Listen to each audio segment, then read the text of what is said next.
avant-hier, dans cette plénière, dans cette auguste assemblée, j'ai été surprise d'apprendre, à travers la mission d'information introduite par l'honorable Julien, qu'une interdiction de naviguer sur la rivière Wakula aurait été prise de manière unilatérale par le vice-gouverneur. Je prends donc la parole aujourd'hui pour clarifier les faits et surtout pour rétablir la vérité institutionnelle. Permettez-moi de rappeler ici que toute décision majeure en matière de sécurité, de transport ou d'intérêt économique pour notre province doit servir dans un cadre légal strict tel que prévu par notre Constitution et les textes régissant le fonctionnement du gouvernement provincial. Sauf en dehors de cas extrêmes d'urgence sécuritaire.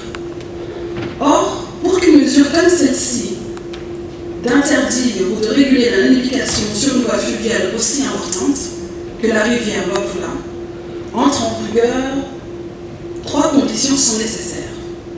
La première, une proposition du ministre complétant, ici celui du Transport ou de l'Intérieur national, une délibération en Conseil de ministres national, et enfin l'approbation expresse du gouvernement, seule habilité à donner à effet une décision de cette portée générale. Je tiens à informer devant cette assemblée que la ministre provinciale du Transport, Lorraine Lusamba-Kazati, n'a jamais émis une quelconque interdiction de naviguer sur la rivière Wakula, qu'aucune délibération n'a été menée en Conseil de ministres à ce sujet, et que le gouverneur de province, Jacques Kabila Katoué, n'a pris aucune mesure officiellement allant dans ce sens. Honorable Julien, en ma qualité de ministre provincial et au nom de l'ensemble du gouvernement provincial conduit par son Excellence, Monsieur le gouverneur Jacques Kabila Katoué, je tiens à vous adresser ce message de compassion et de soutien fraternel. Nous avons appris avec tristesse que votre tante a été affectée. En ces circonstances, nous exprimons notre solidarité pleine et entière et formulons nos vœux les plus sincères de prompt rétablissement. Que le Seigneur Jésus, dans son infinie beauté, lui accorde la guérison complète et continue de veiller sur elle ainsi que toute votre famille. Veuillez recevoir l'honorable l'expression de notre haute considération et de notre fraternité républicaine. De plus, honorable président, afin d'avoir le cœur net, dans les prochains jours, une mission ministérielle sera envoyée sur terrain pour évaluer la situation sur la rivière Wakula et deuxièmement, écouter les opérateurs fluviaux. Je vous remercie. Proposant que les membres du gouvernement aient évité de se présenter, mais finalement, j'ai viens de l'écouter religieusement, j'ai tiens à la féliciter. Mais honorable président, vous avez rappelé avant qu'elle ne vienne des préoccupations.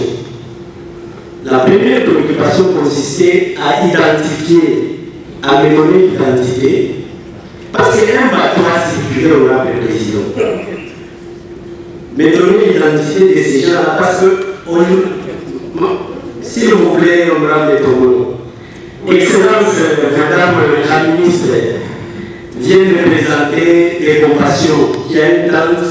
Parce que d'abord, je vais vous montrer la tente des morts, parce que jusque-là, elle est encore là bloquée. Mais quand je ça signifie jusque-là, la mesure n'est pas encore levée. C'est pourquoi j'ai tenu à ce que l'identité de ces gens-là, qui étaient dans les bateaux du gouvernement, nous soit communiquée. Et il faut qu'il y ait, honorable, des sanctions. Parce que nous apprenons que le gouvernement provincial n'a arrêté aucune décision, n'a pris aucune décision. Mais si un citoyen congolais, membre du gouvernement soit-il, peut se réveiller avec quelques gardes qui sont commises à sa sécurité pour aller intimider les gens, il faut qu'il y ait quand même des sanctions.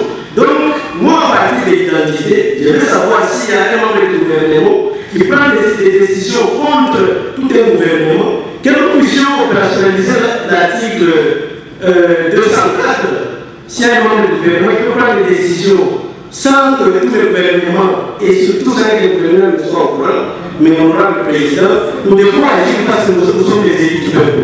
Donc il attend surtout l'identité de ces gens-là qui bloquent l'évaluation de Madame Honorable Président. C'était quand même vos préoccupations.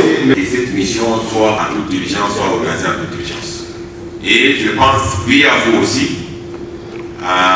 aussi avec le ministre en charge de l'Assemblée, en relation avec l'Assemblée, puisse communiquer au gouvernement pour que cette mesure soit annulée automatiquement, qu'il y ait circulation de tout le monde, et après une commission qui sera diligentée par la ministre puisse descendre sur le terrain en fait d'identifier qui a fait quoi. Et après le retour, ça c'est là que les décisions peuvent se prendre.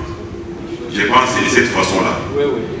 Alors, comme nous avons déjà pris acte, je pense que nous avons pris acte des explications de Madame la ministre, Elle était très claire, qui sont pour